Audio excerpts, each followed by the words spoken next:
संस्कृति जी। राधे राधे महाराज जी। महाराज जी, बाहर की दुनिया का संघर्ष और अंदर की दुनिया का संघर्ष दोनों में बैलेंस कैसे करें? अगर बाहर हम किसी से प्रेम करते हैं तो हम ये आकांक्षा रखते हैं कि वैसा ही प्रेम मिले, बट नहीं मिलता तो फिर महाराज जी अंदर से दुखी हो जाते हैं। ऐसे में आपने आपको कैसे? देखो, बाहर तो जितना जगत है उसको कहा गया विषम। कभी सम तो हो नहीं सकता संसार। जीत विषम संसार, संसार विषम है। और भगवान ने इस संसार को लिखा है दुखालयम अशाश्वतम, दुख देने वाला और नाशवान।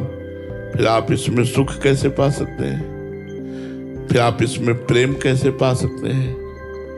जब तक सब में भगवान को नहीं देखोगे तब तक दुख मिलेगा, परिवर्तन मिलेगा, विषमता मिलेगी, अंदर से हमारे पश्चाताप, शोक, चिंता, भय ये मिलेंगे। अगर इसी संसार के व्यवहार में हम जिस व्यक्ति से प्यार कर रहे हैं उसमें हम झांक के देखें कि मेरे भगवान बैठे हुए हैं और उन भगवान से प्यार करें तो हमें कभी भी दुख नहीं हो सकता, क्योंकि उसकी हर चेष्टा मुझे अच्छी लगेगी। वो गाली भी देगा, प्रतिकूलता भी करेगा तो अच्छा लगेगा। मेरे भगवान है ना, इस रूप में मेरे भगवान है। जब तक भगवत भाव नहीं रखोगे तो संसार दुखमय है, संसार विषम है, संसार में द्वंद्व है। कभी लाभ, कभी हानि, कभी सुख, कभी दुख, कभी मान, कभी अपमान, कभी जय, कभी पराजय, ये सब बना रहेगा।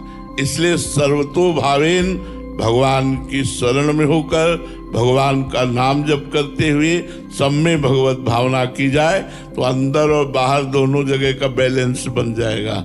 अगर भजन नहीं है, भगवत शरणागति नहीं है तो ना बाहर का बैलेंस बनेगा ना भीतर का बैलेंस बनेगा। बेमतलब में निगेटिव विचार सोचकर जलते रहोगे, अशांत रहोगे, क्योंकि अंदर विवेक नहीं जागृत हुआ। बाहर बेमतलब की कल्पना करके किसी से अनुकूल, किसी से प्रतिकूल, किसी से राग, किसी से द्वेष, हमारा जीवन व्यर्थ चला जाएगा। तो यदि हम बाहर और भीतर दोनों जगह मंगल चाहते हैं तो गोस्वामी तुलसीदास जी कह रहे हैं, राम नाम मणि दीप धरी, जीह देहरी द्वार, तुलसी भीतर बाहरो, जो चाहसी उजियार। बोले भगवान के नाम रूपी मणि को जीभ रूपी द्वार पे रख लो तो भीतर भी बैलेंस बन जाएगा और बाहर भी आनंद रहेगा। बाहर भी आनंद, विवेक अंदर जागृत हो गया ना तो हर बात दुख वाली काट कर आनंद प्रदान करेगा। पर राम नाम मणि दीप धरी, जीह देहरी द्वार, यजिभ्यागे वर्तते नाम तुभ्यम। नाम जीह जप जागे जोगी। आहा, इस संसार की मोह निद्रा से योगी जाग जाता है नाम जप करके। अगर जीभ से नाम जप करोगे तो कंठ में जाएगा, कंठ से हृदय में जाएगा, और जब हृदय से नाम चलेगा तो भगवत साक्षात्कार हो जाएगा। इसलिए भीतर और बाहर के बैलेंस को बनाने के लिए भगवान की शरण में होकर भगवान का नाम जप करो। नव्या झा जी। राधे राधे महाराज जी। महाराज जी, मेरी आयु 16 साल की है। महाराज जी, इस आयु में स्कूल में बहुत सी नई नई संगतियां मिलती हैं, बुरी भी हैं, अच्छी भी हैं, बट महाराज जी दूसरों का संगति का असर मेरे पे ना पड़े, ऐसा मैं क्या करूं महाराज जी? बिना ज्ञान के ऐसा नहीं हो सकता बच्चा। जित संग दोषा तो अध्यात्म नित्या। जो नित्य आत्म स्वरूप के ज्ञान में स्थित रहता है उसको किसी भी संग दोष का प्रभाव नहीं पड़ता, नहीं तो संग का प्रभाव पड़ जाएगा। एक बार काटेंगे, 2 बार काटेंगे, तीसरी बार वो बात हमारे अंदर बैठ ही जाएगी। वो बात काटने के लिए एक सतत ज्ञान रूपी तलवार चाहिए जिससे कुसंग का हमारे ऊपर प्रभाव न पड़े। को न कुसंगति पाए न साई, रहाय न नीच मते चतुराई।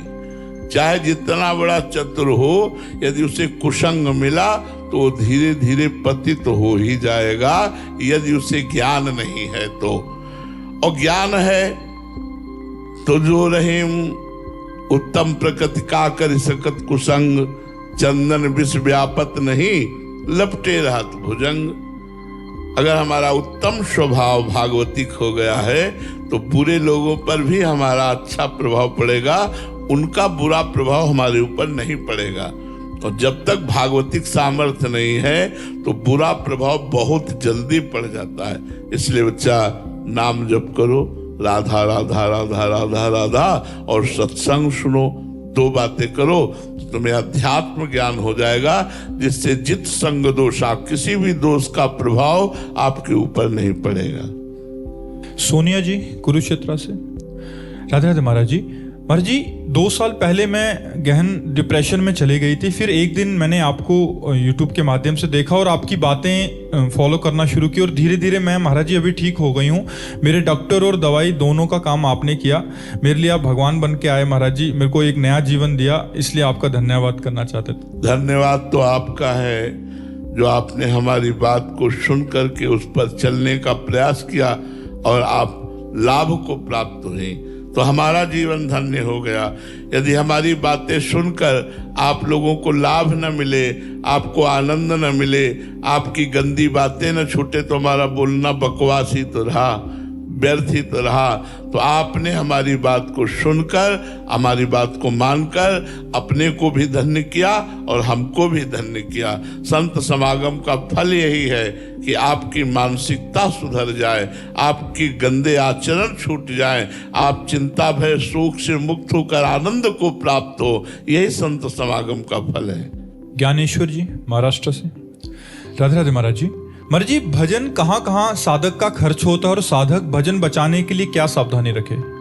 देखो, यदि भगवान की शरण में साधक है हृदय से और हर कर्म भगवत अर्पण करता है, कृष्णार्पणम मस्तु, तो उसका फिर सरकारी खजाने से काम चलता है, उसका भजन नहीं करता। जो साधक अहम पूर्ण साधना से साधना करता है, भगवान की कृपा और भगवान की चरणों की हृदय से शरणागति स्वीकृत पूर्ण नहीं हुई है, तो प्रणाम से भजन नष्ट होता है। जब लोग प्रणाम करते हैं तो जो हमें प्रणाम करते हैं उससे हमारा भजन प्रणाम करने वालों के पास जाएगा। जो हमें कपड़ा देते हैं हमारा भजन उनके पास जाएगा। जो हमें भोजन देते हैं हमारा भजन उनके पास जाएगा। हम जो रुपया लेते हैं, जितना लेते हैं, उसके परिणाम स्वरूप हमारा भजन भगवान से हटकर संसार के उन पुरुषों के पास जाएगा जिन्होंने हमें रुपया दिया, भोजन दिया, कपड़ा दिया, प्रणाम किया, आदर सत्कार किया, इन सब में भजन जाता है। तभी भगवत प्राप्ति जिनको करनी होती, समाज से बच के, रोटी मांग के, खा के, फटे पुराने कपड़े पहनकर अपने भजन को बचाते हैं और बचा करके उसे पचाते हैं और पचाकर भगवान को प्राप्त हो जाते हैं। और जो साधक शरणागत होता है वो ये नहीं देखता कि ये व्यक्ति दे रहा है, वो देखता है मेरे भगवान इस रूप में आकर मुझे दे रहे हैं, उसका भजन नष्ट नहीं होगा। बस ध्यान देने योग्य, मेरे भगवान ही ने कहा है अनन्यस चिंतयन्तो माम ये जना परिपासते तेसाम नित्याभियुक्ता नाम योगक्षेमम वहाम्यहम। जो मेरा अनन्य चिंतन करते हैं ऐसे जनों के योगक्षेम का वहन मैं स्वयं करता हूं। ये बात ध्यान रखना। जो निरंतर भगवान की शरण में रहकर भगवान का चिंतन करता है, उसे चाहे रुपया दो, पैसा दो, भेंट, कुछ भी, जो प्रणाम नमस्कार सब आपको तो मिलेगा उसका लाभ, लेकिन उस संत का कुछ भी नहीं जाने वाला, क्योंकि वहां योगक्षेमम वहाम्यहम भगवान के वचन है। और जब अहम ग्रह उपासना होती है, अहम युक्त होती है, तो फिर उसका भजन क्षीण होता है। जो लोगे तो प्रकृति का एक बूंद पानी भी फ्री नहीं, इसका भी टैक्स है। एक बूंद पानी भी प्रकृति का फ्री नहीं, इसलिए प्रकृति का उतना ही प्रयोग करो जितनी तुम्हें आवश्यकता हो, नहीं तुम्हारे पुण्य नष्ट हो रहे हैं। हमारे लिए टोटी खुली पानी की, तो व्यर्थ में खुली मत रखो।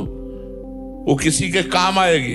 अगर व्यर्थ में आप पानी ले रहे हो तो टैक्स लग रहा है, आपका भजन कट रहा है, आपके पुण्य नष्ट हो रहे हैं। व्यर्थ में लाइट मत जलाओ। अगर काम चल रहा है बिना लाइट के तो मत जलाओ। प्रकृति की वस्तु का जितना उपभोग करोगे, कोई भी हो, उतने ही तुम्हारे पुण्य नष्ट होंगे। ये हमारा सरकारी कानून है। जितना प्रकृति का भोग करोगे उतने पुण्य नष्ट होंगे, और फिर पाप आएगा तो वही प्रकृति दंड देने वाली बन जाती है, वही फिर हमें महादुख देती है। तो भजन करने वालों को जहाँ अहम ग्रह उपासना है, मैं भजन करता हूँ, वहाँ इन बातों से बचना चाहिए। और जो भगवान की शरण में है वो तो जोई जोई प्यारो करे सोई मोहि भावे। महलों में राखो चाहे झोपड़ी में वास दो, जैसी तुम्हारी मर्जी हो। हे नाथ, मैं आपकी शरण में हूँ। तो उनका भजन नहीं करता, उनका भजन सीधा भगवान को प्राप्त कराता है।